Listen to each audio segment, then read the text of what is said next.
சிவபெருமானுக்கு பிடித்த மூலிகை வில்வம். வில்வ இலை கொண்டு சிவபெருமானை பூஜிப்பவர்கள் சகல நன்மைகளையும் பெறுவார்கள். பூஜைக்கு பயன்படுத்துகிற வில்வத்தை சூரிய உதயத்துக்கு முன்பாக பறித்து வைத்துக் கொள்ள வேண்டும்.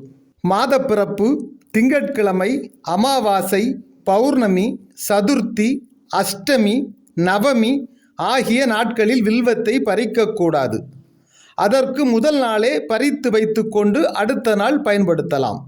வில்வ இலையை பறித்து 6 மாதம் வரை வைத்து சிவனுக்கு பூஜை செய்ய பயன்படுத்தலாம். உலர்ந்தாலும் வில்வ இலையால் அர்ச்சனை செய்தால் சிவபெருமான் முழுமையாக ஏற்றுக்கொள்கிறார். வில்வ இலையால் பூஜை செய்வது கோடி புண்ணியத்தை தரும் என்பது ஐதீகம். பறித்து வைத்த வில்வத்தை பூஜைக்கு பயன்படுத்துவதற்கு முன்பாக எம்பெருமான் சிவனை மனதிலே வேண்டி வில்வத்தின் மீது சிறிது தண்ணீரை தெளித்துவிட்டு பிறகு பூஜைக்கு பயன்படுத்த வேண்டும்.